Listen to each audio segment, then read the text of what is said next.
Hey guys, how you doing? A very special welcome back to Cook and Share. Today is Taco Tuesday and we're making up some steak tacos. Very kind of Mexican-like. You're going to love them. Actually, the whole family will love them. Very tasty. So let me walk you through this, but first let me say we're going to do a small episode of Stove Talk right after the video, so if you're so inclined, you don't have to, but if you'd like to, stick around and watch it. Okay, so let's get started.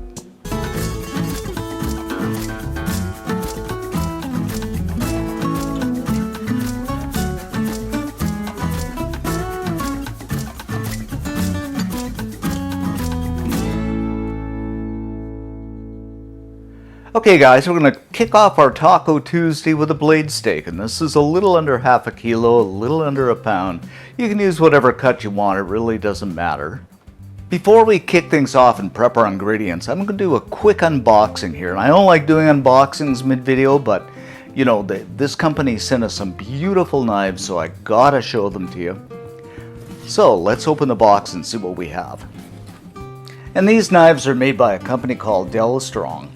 Really good knives, and they sent me two, and actually this is the other one. Okay, let's go ahead and open these puppies up. Man, this is just like Christmas.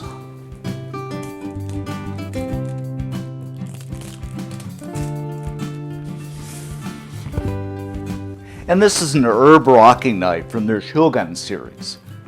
And just open this up. Of course, we have the instructions here. Oh, and kind of have a cool little pin. And more instructions. And here's the knife itself. Go ahead and pull this out of the sheath. And just look at this, guys. What a beautiful knife. And like I say, this is an herb rocking knife. So beautiful to cut herbs or vegetables with, or dice them I should say, and it just has a great feel to it. I'm going to talk more about this in our Stove Talk series at the end. We're going to do a bit of an intro today, but this is really a nice knife.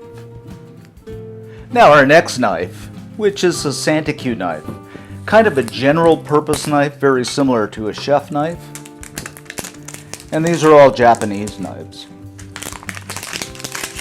And we'll go ahead and pull this out of the box. Boy, it's like a samurai sword. And these are beautifully packaged. Again, more description and instructions. And let's open this right up. Again, you got your pins. I'm going to start wearing these.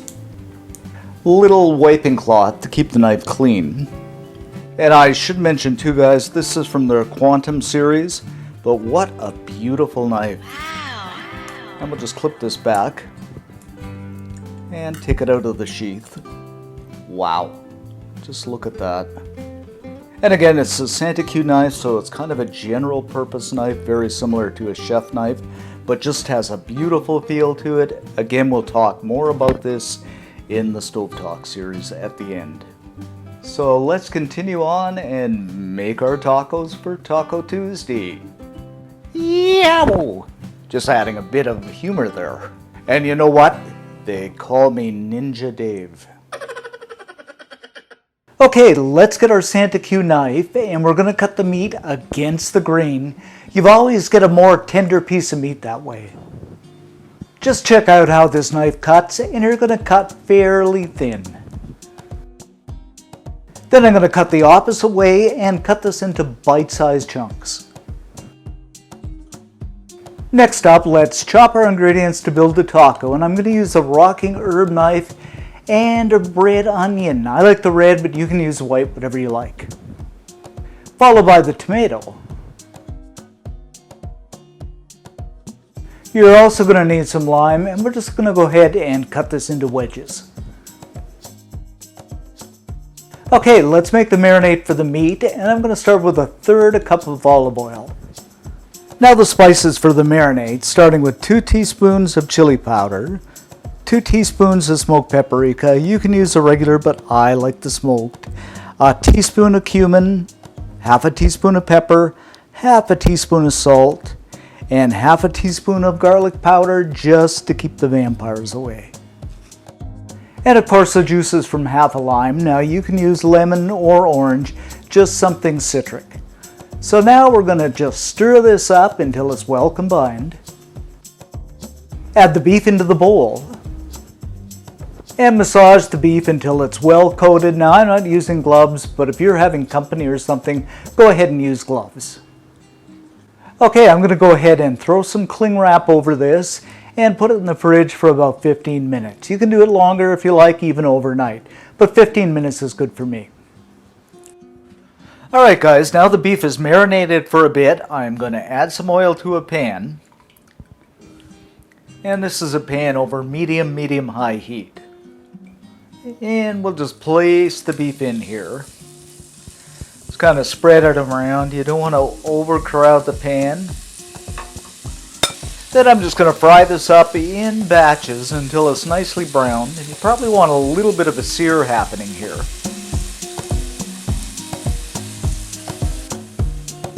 Now our beef is nicely browned. We've got a bit of a sear happening here.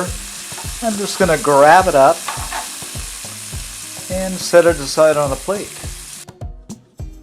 Okay, the last step, my friends, we got a good hot pan here, so I'm going to add my flour tortilla in. Now we're just going to heat this for a couple of seconds on both sides, just so it's pliable and heated through. Okay, after a few seconds we're ready to flip, and you can always tell, some bubbles begin to develop. And we'll just give this a flip over. We got some brown happening here. Okay, now it's nicely browned and heated through. I'm just going to set this aside on a plate and do the rest of our tortillas. Alrighty then, in the words of Jim Carrey, we're going to build our taco, and I'm just going to place some of the meat into the center of the taco, followed by some red onion, some tomato, some fresh cilantro, and last but not least, a fresh squeeze of lime. And there you have it, guys, our easy and simply delicious steak taco. Great for Taco Tuesday, well, Wednesday, Thursday, Friday, whatever you like. Okay, let's dig in and give these puppies a taste test. But before I do, I'm just going to spoon some guacamole over the top. Guacamole.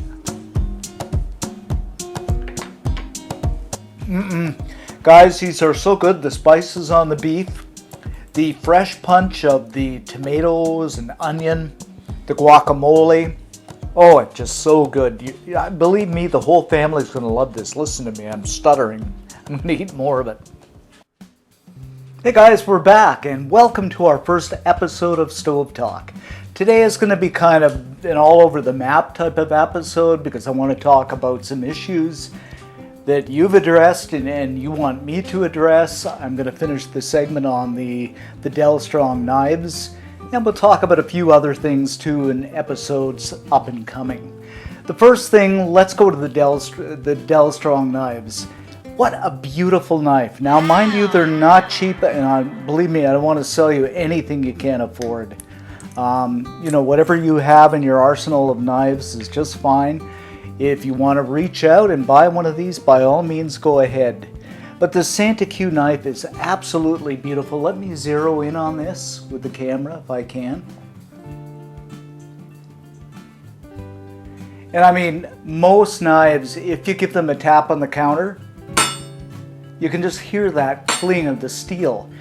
And let me take a cheaper knife here that I bought, somewhere. And you can tell it just ticks on the counter, not anything compared to the Del Strong, which you get that cling to. So, if this is all you can find and this is all you can afford, that's great. It works, just keep it sharp. If you can afford the Del Strong, I'll put a link below. Don't go to it yet because there's going to be a reduced price on some of these.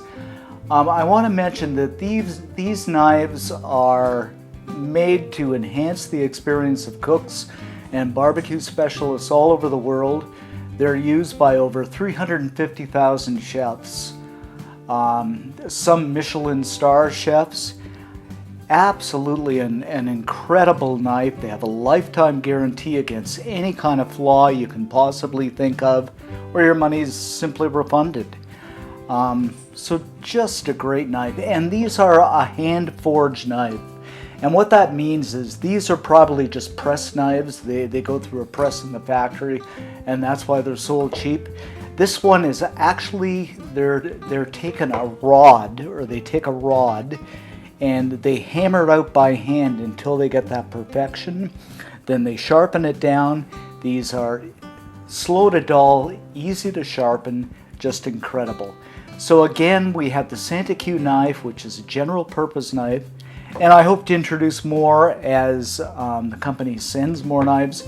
Before I decided to endorse this product, I did a lot of research and decided, this is well worthwhile talking about. And what's the old saying? There's nothing that'll cut you faster than a dull knife. And that's true. And this herb rocking knife is just beautiful too. And if we get a cleaver and some paring knives, we'll talk more about those. So we'll save knife talk in stove talk for a later segment.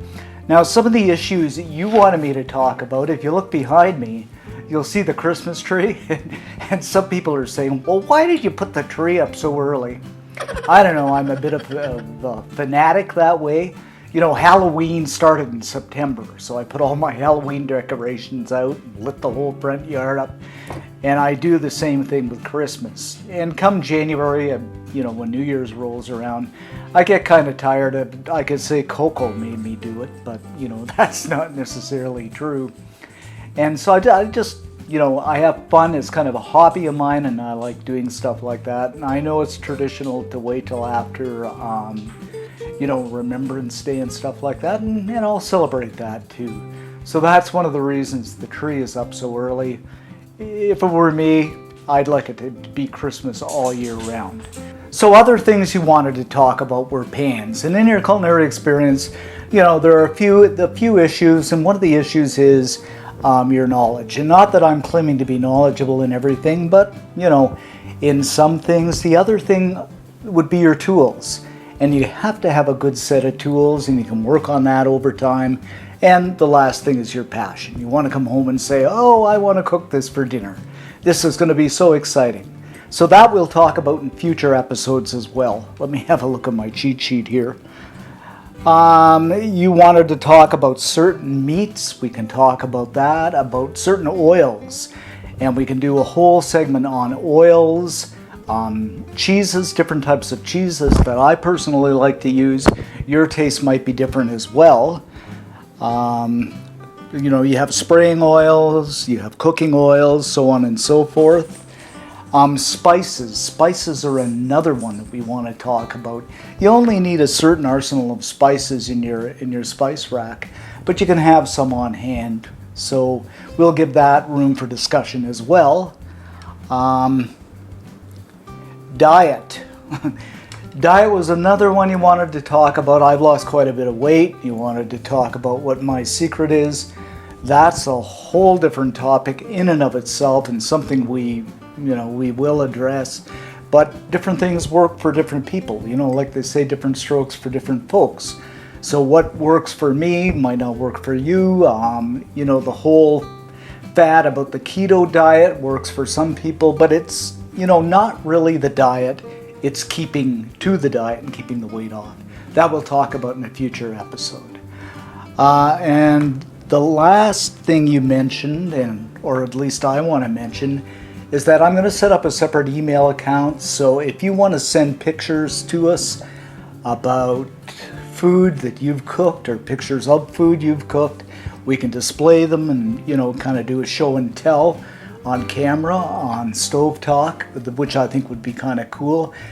I want Cook and Share and Stove Talk to become a sense of community. Not only me talking about things, but you sharing things as well. I like this, I didn't like this, maybe we could do this in the future. And I like the idea of a we, because Stove Talk should be a we type of thing. I'm not going to spend a whole bunch more time talking today. If you have other comments, please leave them below in the description section. I think I've covered most things. Thanks for watching, and like I say, this has been kind of all over the map, so you might have to watch it a couple of times. Thanks for subbing, and see you next time.